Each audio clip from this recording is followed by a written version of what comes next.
جو روزہ عبادت بن جائے وہ نجات دلا سکتا. ایک تو روزے کی عادت ہے اور ایک تو روزہ عبادت ہے.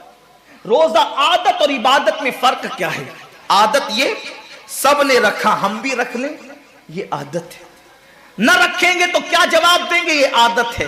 نہ رکھیں گے تو لوگ تانا دیں گے، عادت ہے. پھر روزہ عبادت کیا ہے؟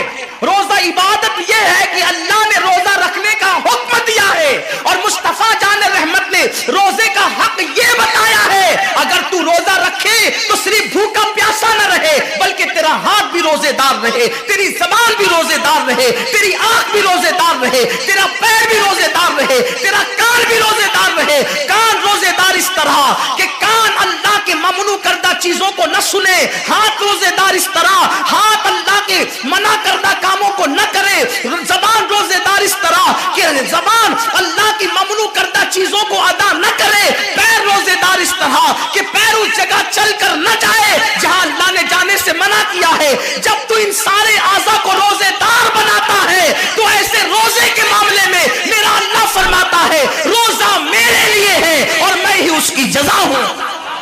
ہر عمل کی جزا جنت ہے، روزے کی جزا خدا کی ذات ہے.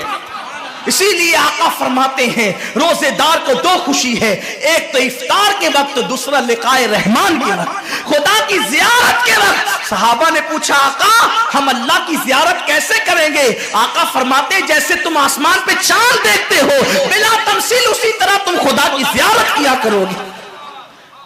یہ روزے داروں کی شان ہے. آج کے روزے کیا ہے؟ جس میں جھگڑا، جس میں غیبت، جس میں چگلی، جس میں فساد.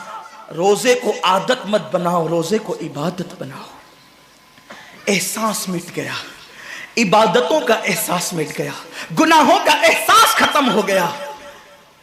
جب تک کہ لوگوں میں گناہوں کا احساس زندہ تھا وہ عبادت کر کے بھی اللہ سے ڈرتے تھے، وہ عبادت کر کے بھی رب کی بارگاہ میں آنسو بہاتے تھے کہ مولا میں تو حق ادا نہ کر سکا. لیکن آج احساس نہیں ہے، اس لیے لوگ ہنستے ہنستے افطار کرتے ہیں. حالانکہ صحابہ کا معمول تھا جب افطار کا وقت آتا وہ ہاتھوں کو اٹھا کر کے روتے اور کہتے مولا روزہ تو چلا گیا لیکن روزے کا حق نہ ادا ہو سکا. آنسو بہاتے، ڈرتے. لیکن آج ایسا کچھ بھی نہیں ہے. ہماری ساری نیتیں تو دسترخوان پہ لگی ہوتی ہے افطار کے وقت. آئیے ایک بات نکل آئی، احساس گناہ. کیا ہے احساس گناہ؟ آقا نے فرمایا نا کہ جب رمضان شریف کا حق ضائع کر دو گے تو اللہ تم سے عزت کو چھین لے گا، تم ذلیل و رسوا ہو جاؤ گے. احساس ختم ہے گناہ کا. اسی لیے رمضان شریف میں بھی گناہ کرتے ہیں اور گناہ کر رہے ہیں تو ذلیل ہو رہے ہیں. احساس کسے کہتے ہیں؟ احساس یہ ہے کہ میں نے کیا کیا. چھوٹے سے گناہ کو بڑا سمجھنا میں نے کیا کیا. ایک خاتون بارگاہ رسالت میں آئی اور عرض کیا یا رسول اللہ مجھ سے زنا ہو گیا ہے، میں نے بہت بڑا جرم کر لیا ہے، آپ مجھ پہ حد لگا دیں، حد جاری کر دیں تاکہ میں گناہ سے پاک ہو جاؤں.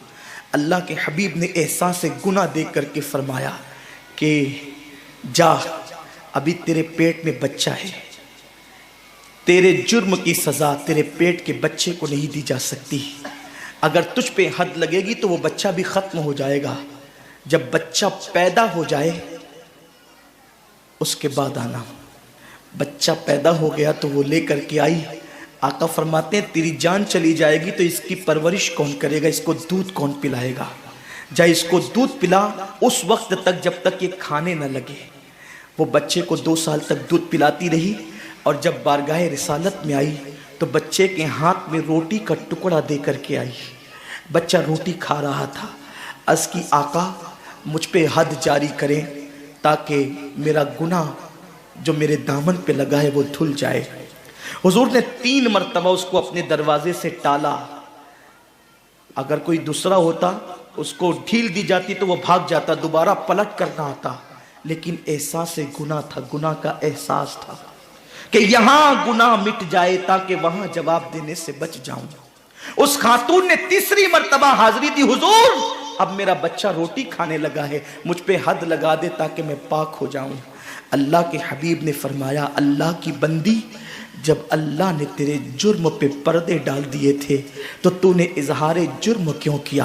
اب چونکہ تو جرم کا اظہار کر چکی ہے، اقبال گناہ کر چکی ہے، اب تجھ پہ حد لگائی جائے گی۔ اور اس کو سنگسار کر دیا گیا۔ جب وہ مر چکی اور اس کو دفن کر دیا گیا تو کسی نے کہا کتنی بدبخت تھی وہ عورت جس نے رسول پاک کے دور میں منہ کالا کیا۔ میرے نبی نے فرمایا تو اس کا گناہ دیکھتا ہے، تو اس کا احساس گناہ نہیں دیکھتا۔ اس نے ایسی توبہ کی ہے، اگر اس کی توبہ 70 جہنمیوں پہ تقسیم کی جاتی تو اللہ ان کو بھی جنت عطا فرما دیتا۔ آقا کریم صلی اللہ علیہ وسلم فرماتے ہیں جو رمضان شریف میں گناہ کبیرہ کرتے ہیں، اب گناہ کبیرہ کی بہت بڑی تعریف ہے، اس کو نہیں بیان کروں گا، لیکن جو گناہ کبیرہ بڑا گناہ کرتے ہیں، پہلی بات تو چونکہ میرا مسلک صوفیہ ہے، صوفیہ سے کسی نے پوچھا کہ گناہ بڑا کیا ہے؟ امام غزالی فرماتے ہیں نہ کوئی گناہ چھوٹا ہے نہ کوئی گناہ بڑا ہے، بات تو یہ ہے جس گناہ پر خدا تیری پکڑ کر لے وہی گناہ سب سے بڑا ہے، اور جس نیکی پر خدا تجھے بخش دے وہی نیکی سب سے بڑی ہے۔ کسی گناہ کو چھوٹا سمجھ کے مت کرو، پتہ نہیں وہ کس گناہ پہ ناراض ہو جائے۔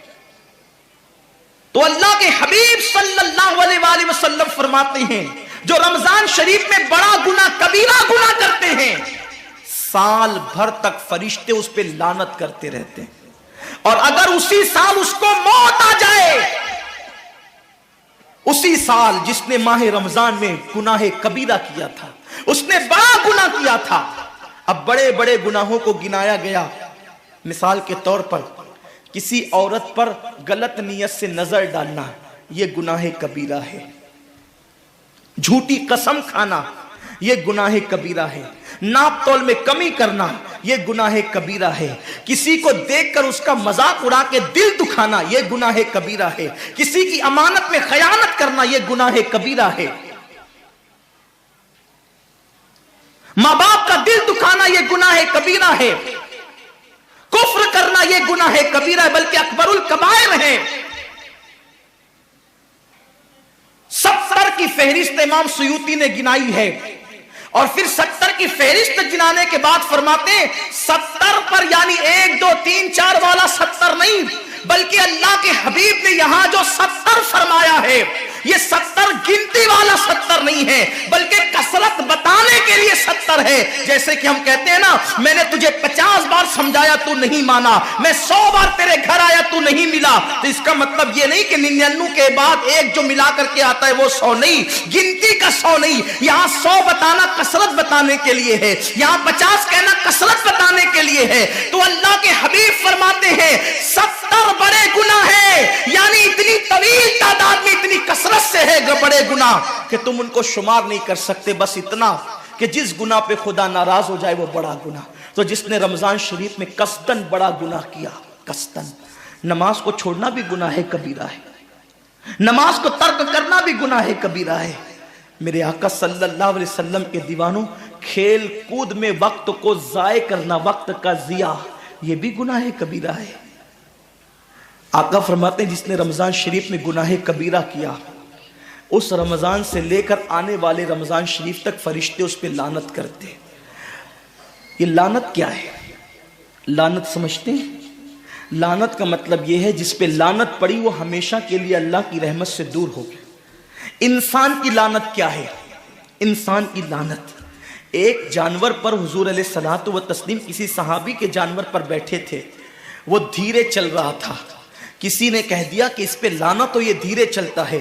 حضور علیہ السلام نے اس جانور کے نیچے اتر کر فرمایا جس پہ لعنت کر دی گئی میں اس جانور پہ سواری نہیں کر سکتا۔ یہ ایک انسان کی لعنت کا اثر ہے، جس پہ معصوم فرشتے لعنت کرے اس کا انجام کیا ہوگا، وہ بھی 1 2 لعنت نہیں۔ رمضان شریف کو چھوٹا مت سمجھیے، 1 کے 70 پر آپ کی نظر ہے، گناہ نیکیوں کی کثرت پہ آپ کی نظر ہے، گناہوں کی تباہی پہ آپ کی نظر نہیں ہے۔ اللہ کے رسول صلی اللہ علیہ وسلم نے فرمایا جیسے ماہ رمضان شریف میں نیکیوں کا درجہ بڑھ جاتا ہے ویسے ماہ رمضان شریف میں گناہوں کا بھی معاملہ بڑھ جاتا ہے. یعنی اگر رمضان شریف میں تم ایک گناہ کرو گے تو اور دنوں کے اندر جو گناہ کرتے تھے اب اس گناہ سے زیادہ تمہیں عذاب دیا جائے گا, کیونکہ آپ نے ماہ رمضان کی حرمت کو پامال کیا ہے, آپ نے ماہ رمضان شریف کی عزت کو پامال کیا ہے. تو سوچو انسان کی لعنت پڑے یہ حال ہے, تو جس پہ فرشتوں کی وہ بھی ایک دو نہیں پورے سال تک فرشتے لعنت کرتے ہیں.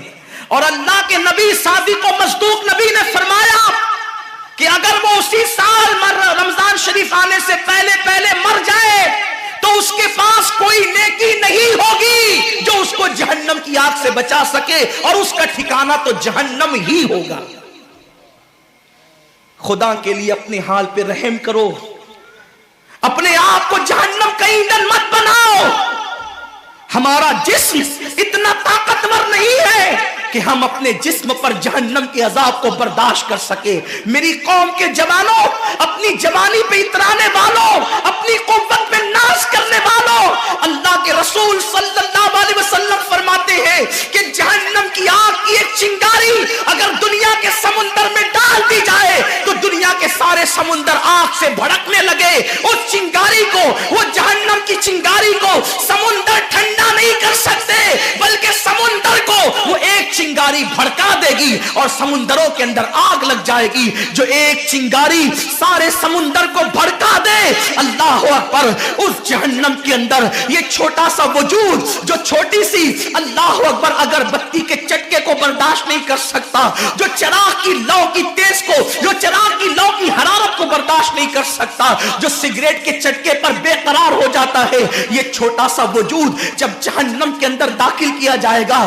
اس وقت اس وجود کا کیا ہوگا. میرے آقا مصطفیٰ جان رحمت فرماتے ہیں کہ جب پہاڑوں کو جہنم میں ڈالا جائے گا تو پہاڑ ایسے پگھلنے لگیں گے جیسے نمک کو پانی میں ڈالنے سے نمک پگھلنے